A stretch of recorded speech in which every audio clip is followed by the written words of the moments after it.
Fourscore and 7 years ago, our fathers brought forth on this continent a new nation, conceived in liberty, and dedicated to the proposition that all men are created equal. Now, yesterday, December 7th, 1941, a date which will live in infamy.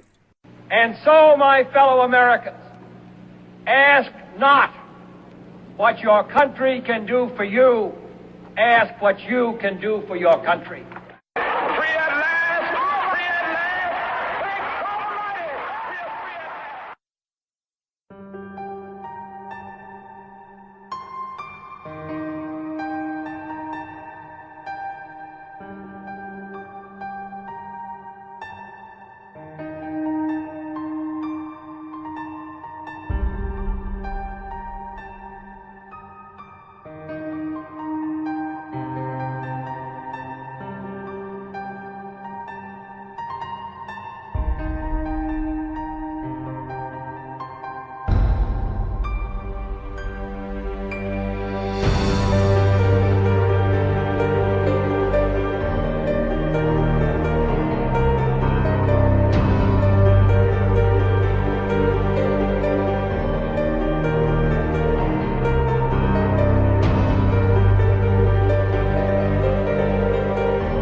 And welcome to another edition of the Historian's Almanac. I'm your host, Dr. William Lester. On this edition of the show, the Cuban Missile Crisis. The Cuban Missile Crisis of October 1962 was a direct and dangerous confrontation between the United States and the Soviet Union during the Cold War, and was the moment when the two superpowers came closest to nuclear conflict. The crisis was unique in a number of ways, featuring calculations and miscalculations, as well as direct and secret communications and miscommunications between the two sides. The dramatic crisis was also characterized by the fact that it was primarily played out at the White House and the Kremlin level, with relatively little input from the respective bureaucracies typically involved in the foreign policy process. After the failed U.S. attempt to overthrow the Castro regime in Cuba with the Bay of Pigs invasion, and while the Kennedy administration planned Operation Mongoose, in July 1962, Soviet Premier Nikita Khrushchev reached a secret agreement with Cuban Premier Fidel Castro to place Soviet nuclear missiles in Cuba to deter any future invasion attempt. Construction of several missile sites began in the late summer, but U.S. intelligence discovered evidence of a general Soviet arms buildup on the island, including Soviet Il-28 bombers during routine surveillance flights. And on September 4, 1962, President Kennedy issued a public warning against the introduction of offensive weapons into Cuba. Despite the warning, on October 14th, a U.S. U-2 aircraft took several pictures clearly showing sites for medium-range and intermediate-range ballistic nuclear missiles.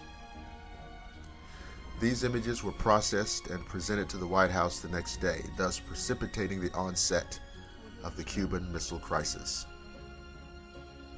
President Kennedy summoned his closest advisors to consider options and direct a course of action for the United States that would resolve the crisis. Some advisors, including all the Joint Chiefs of Staff, argued for an airstrike to destroy the missiles, followed by a U.S. invasion of Cuba. Others favored stern warnings to Cuba and the Soviet Union. The president decided upon a middle course. On October 22nd, he ordered a naval quarantine of Cuba, The use of the word quarantine legally distinguished this action from a blockade, which assumed a state of war existed. The use of quarantine instead of blockade also enabled the United States to receive the support of the Organization of American States. That same day, Kennedy sent a letter to Khrushchev declaring that the United States would not permit offensive weapons to be delivered to Cuba, and demanded that the Soviets dismantle the missile bases already under construction or completed and return all offensive weapons to the Soviet Union. The letter was the first in a series of direct and indirect communications between the White House and the Kremlin throughout the remainder of the crisis. The president also went on national television that evening to inform the public on the developments in Cuba.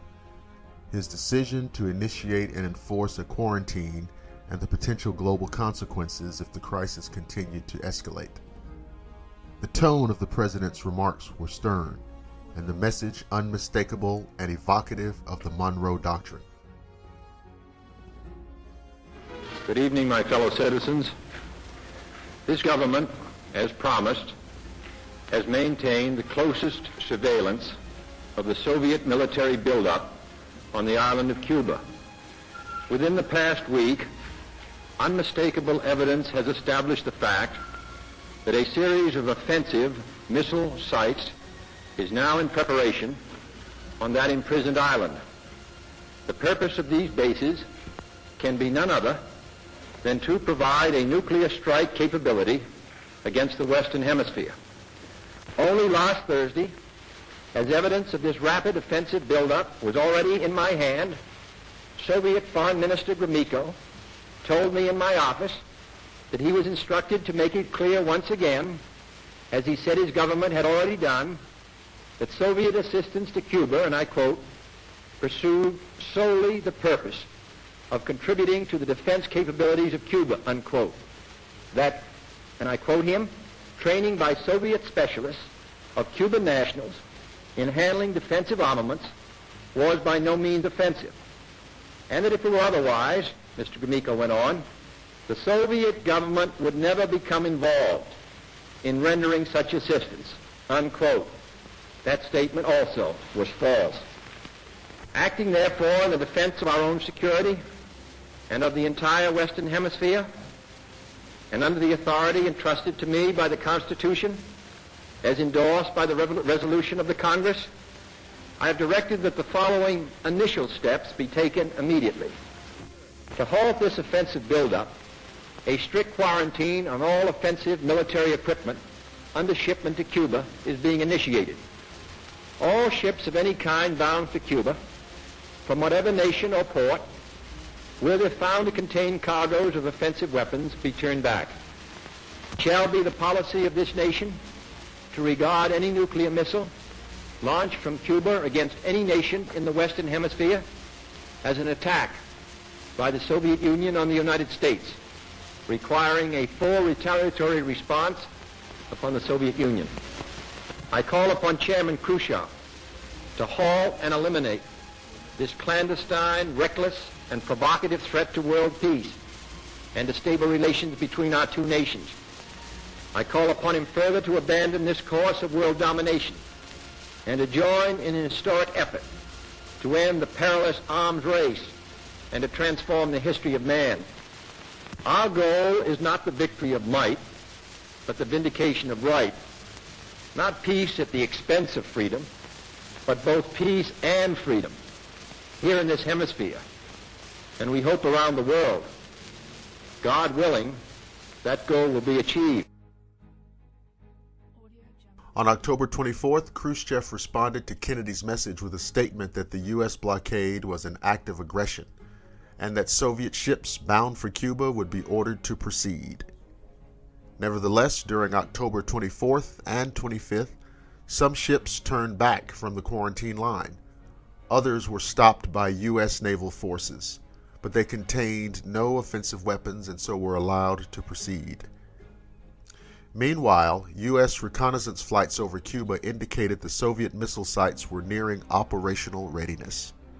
With no apparent end to the crisis in sight, U.S. forces were placed at DEFCON 2, meaning war involving the Strategic Air Command was imminent. On October 26th, Kennedy told his advisors it appeared that only a U.S. attack on Cuba would remove the missiles, but he insisted on giving the diplomatic channel a little more time. The crisis had reached a virtual stalemate. That afternoon, however, the crisis took a dramatic turn. ABC News correspondent John Scali reported to the White House that he had been approached by a Soviet agent suggesting that an agreement could be reached in which the Soviets would remove their missiles from Cuba if the United States promised not to invade the island. While White House staff scrambled to assess the validity of this back-channel offer, Khrushchev sent Kennedy a message the evening of October 26th, which meant it was sent in the middle of the night, Moscow time.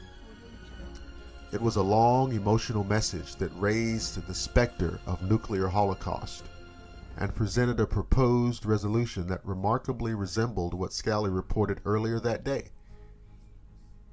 If there is no intention, he said, to doom the world to the catastrophe of thermonuclear war, then let us not only relax the forces pulling on the ends of the rope, let us take measures to untie the knot.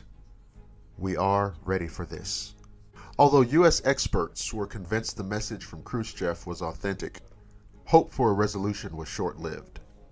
The next day, October 27th, Khrushchev sent another message indicating that any proposed deal must include the removal of U.S. Jupiter missiles from Turkey. That same day, a U.S. U-2 reconnaissance jet was shot down over Cuba.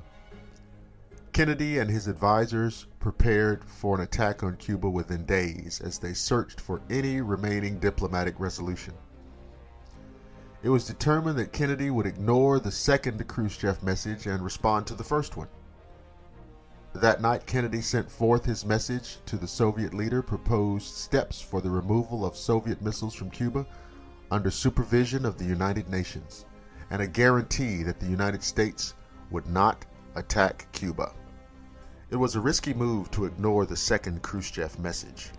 Attorney General Robert Kennedy then met secretly with Soviet Ambassador to the United States, Anatoly Dobrinin, and indicated that the United States was planning to remove the Jupiter missiles from Turkey anyway, and that it would soon do so. But this could not be part of any public resolution of the missile crisis. The next morning, October 28th, Khrushchev issued a public statement that Soviet missiles would be dismantled and removed from Cuba. The crisis was over, but the naval quarantine continued until the Soviets agreed to remove their IL-28 bombers from Cuba, and on November 20th, 1962, the United States ended its quarantine. U.S. Jupiter missiles were removed from Turkey in April 1963. The Cuban Missile Crisis stands as a singular event during the Cold War and strengthened Kennedy's image domestically and internationally. It also may have helped mitigate negative world opinion regarding the failed Bay of Pigs invasion. Two other important results of the crisis came in unique forms. First, despite the flurry of direct and indirect communications between the White House and the Kremlin, perhaps because of it, Kennedy and Khrushchev and their advisors struggled throughout the crisis to clearly understand each other's true intentions while the world hung on the brink of possible nuclear war. In an effort to prevent this from happening again, a direct telephone link between the White House and the Kremlin was established. It became known as the Hotline. Second, having approached the brink of nuclear conflict, both superpowers began to reconsider the nuclear arms race and took the first steps in agreeing to a nuclear test ban treaty.